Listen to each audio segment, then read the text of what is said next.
Hey everybody. Hi. It's so good to be here. I have been struggling so hard to get down here, like leave my house. And it's way harder in the winter time, am I right? Yeah. Right? I have a dog, super snuggly. I'm like, ah. And then also too, I've been having this thing that's been happening, so this is how it goes.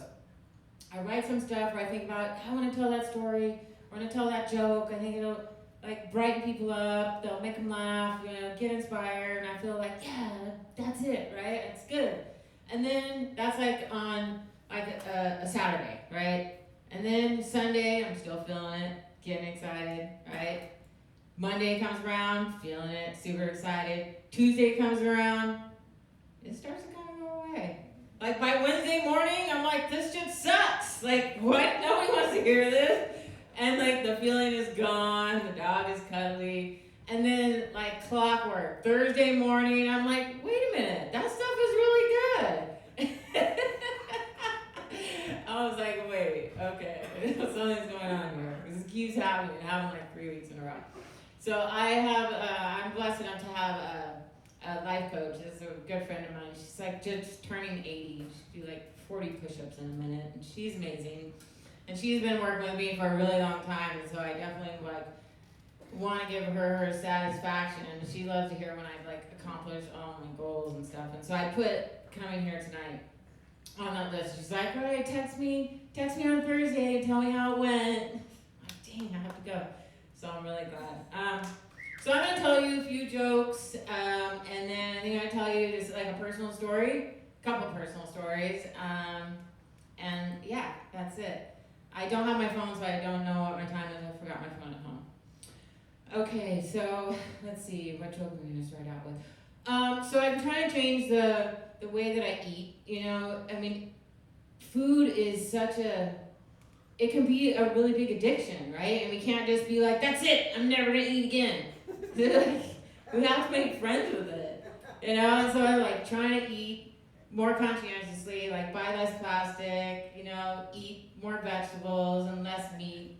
And I was thinking about animals, have you ever heard of animal husbandry?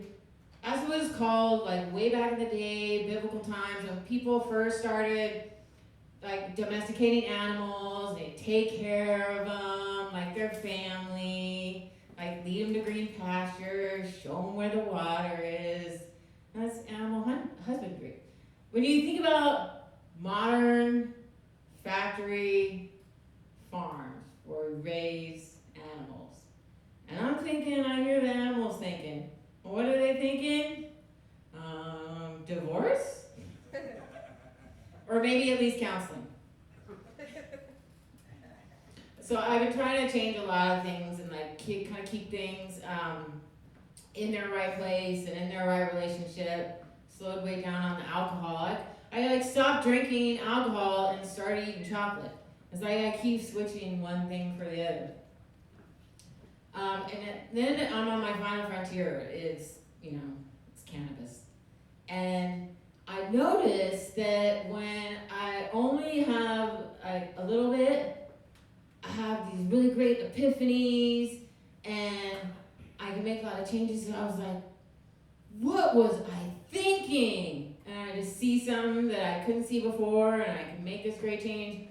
But if I smoke too much, it's more like, wait, what was I thinking?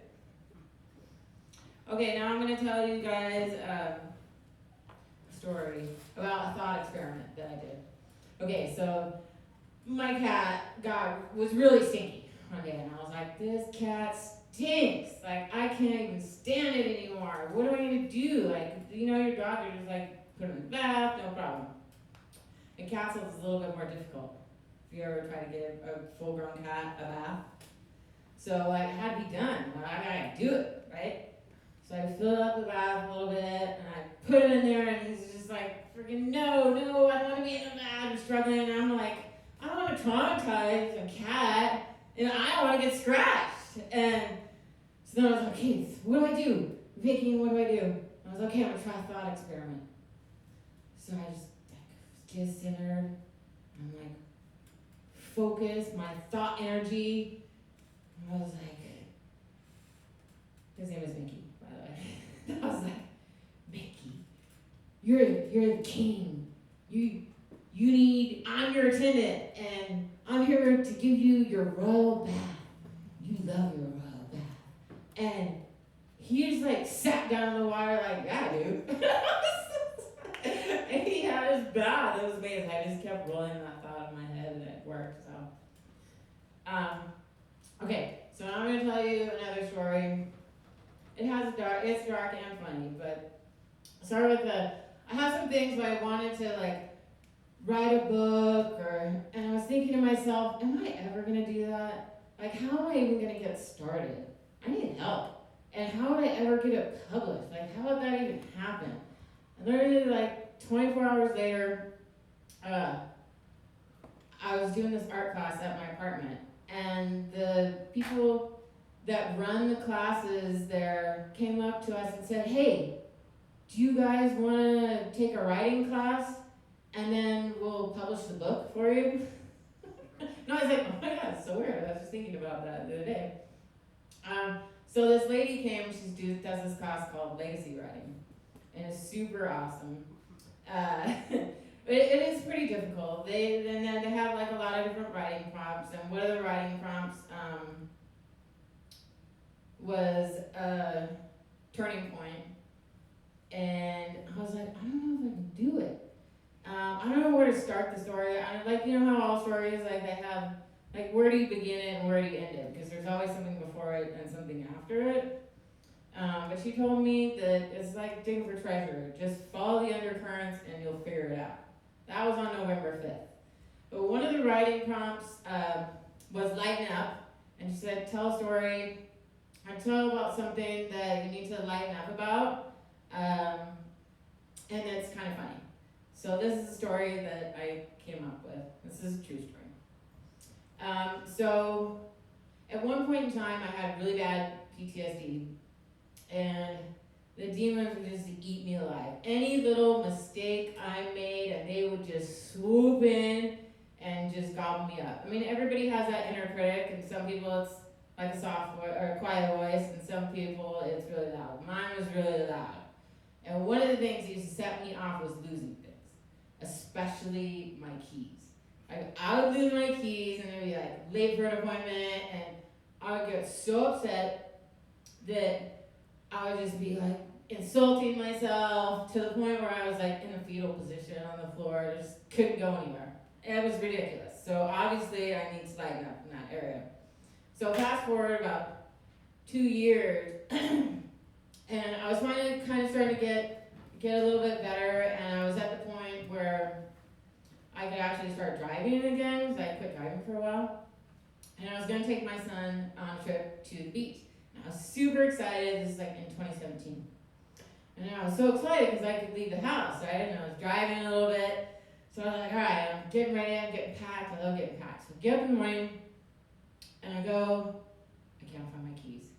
And just like fear just strikes into my heart. Not the dreaded lost keys, right? Because if I freak out and start crying, the whole trip is ruined. He's going to see it. You know, we're going to be late. It's going to be disaster. Like, so just like, I was like standing on the edge of the abyss. And I like looked in all the regular places. They're not there. Like panic starts to rise up, and I was like, no. So I was like standing in my kitchen, and I was just like, closed my eyes, took a deep breath, and I felt like this voice saying, don't worry. Everything's gonna be okay. This is a test. And I could feel like my keys were really close by, like they're just chilling, and they're laughing at me because I didn't find them. So I was like, okay, the keys are just chilling. The keys are just chilling. I'm okay. I'm chilling. I was like, okay, car's not locked, so I can pack up the car, right? So I could, like, by the time I'm gonna find them, So I was like, all right, I believe it. So I go and I pack up the car. I'm feeling really good, and then I realized my mind is my friend. And I said, wait, my mind is my friend? Like, this is really new. I'm not attacking myself. My mind is my friend. And I was so happy I was like, ran upstairs to get the last thing for the car. It was the cooler. And I remembered, oh my gosh, I put some water in the freezer last night because I wanted to have cold water on the way so it would melt on the way. And so I like reached in the freezer, grabbed the water out of the freezer, and there were my keys. Just chilling. Thanks, guys.